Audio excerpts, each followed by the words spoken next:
야, 뭐 하려면은, 선례가 없어서요. 그거는 그런 제도가 없어서 쉽지 않습니다. 우리는 어떻게든지 안 돼 하지 않습니까? 하지만 중국 같은 경우는요, 똑같이 선례가 없고 제도가 없더라도요. 여러분 안녕하십니까? 있는 그대로의 중국을 우리 사회에 있는 그대로 전달하는 유튜브, 우리가 잘 모르는 중국을 제대로 알게 해주는 유튜브, 우수근의 우수근TV입니다. 네. 이번에는요, 중국의 AI 스타트업 딥시크가 전 세계에 엄청난 충격파를 전달해 줬습니다. 그 여진이 아직도 오래 가고 있고, 그래서 전 세계가 정말 허둥지둥 중국 놀랐다, 어떻게 이럴 수가 있냐라는 식으로 얘기하고 있는데요.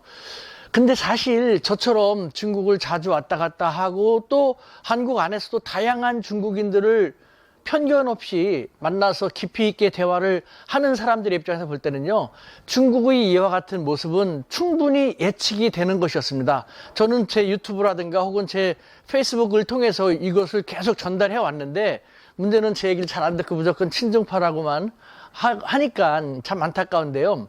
중국은 앞으로도 이와 같은 자세를 하면은 계속해서 부상할 수밖에 없습니다. 사실 중국의 부상은 이것뿐만이 아니라 중국이 전 세계 고속철도에서 가장 늦게 참입을 했는데, 지금은 최첨단 기술을 구가하는 가장 빠른 고속철도를 보유하고 있지 않습니까?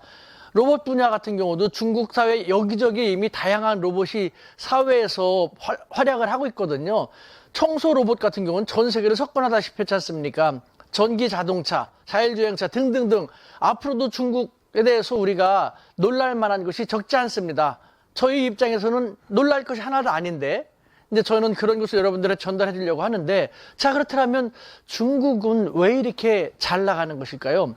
그 간단한 이유를 제가 한 3가지 정도로 한번 생각해 봤습니다. 첫 번째, 중국이 계속해서 부상하는 이유는요, 중국은 이데올로기, 이념을 개의치 않는다, 이념과 무관하다라는 점을 들 수 있습니다.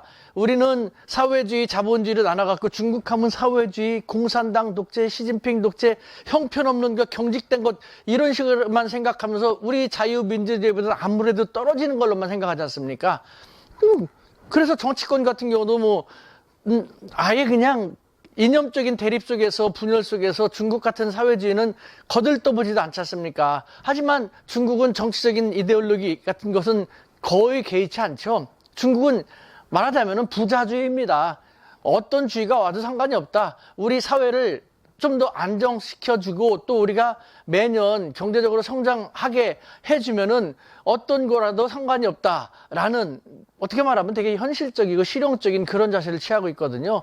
그것도 큰 차이, 정치적으로 대립 분열하는 서구 사회나 중국하고의 어떤 두드러진 차이점 중에 하나가 아닌가라는 생각이 듭니다. 두 번째로는요, 개척적인 자세입니다. 네. 예를 들면 우리 사회 같은 경우, 서구도 마찬가지입니다만, 뭐 하려면은, 선례가 없어서요. 그거는 그런 제도가 없어서 쉽지 않습니다. 우리는 어떻게든지 안 돼 하지 않습니까? 하지만 중국 같은 경우는요, 똑같이 선례가 없고 제도가 없더라도요, 법규가 없더라도요, 선례가 없으니까 한번 해봐갖고 무슨 문제가 생기면 그때 수정해 나가면 되지 않을까? 제도가 없으니까 한번 해보세요. 하다가 필요하면 그걸 갖다가 법규화하고 제도화하면 되지 않습니까? 이와 같이 우리는 없으니까 안 돼. 하지만 중국은 해봐. 그러니까 중국은 계속해서 선례를 만들고 새로운 변화를 만들고 변화를 주도해 나가는 그런 나라가 됐지 않습니까? 세 번째, 전방위적인 학습 자세를 들고 싶습니다.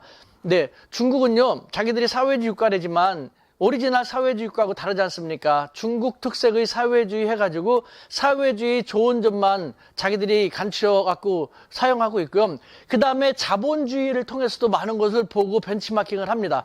우리는 중국의 사회주의에 대해서는 우리보다 항상 열등한 것 해서 배우려는 자세조차 생각하지도 않지만, 중국은 자본주의로부터도 많이 배우려고 하고, 또 중국은 자기들보다 훨씬 더 선진적인 국가라든가 혹은 중진국이라든가 후진국으로부터도 많은 것을 보고 배우려는 전방위적인 벤치마킹, 학습의 자세를 갖고 있습니다. 그러다 보니까요, 더 많은 것을 항상 배우면서 또 다른 그 선례를 만들고 변화를 만들어 나가는데 앞장서게 되지 않습니까?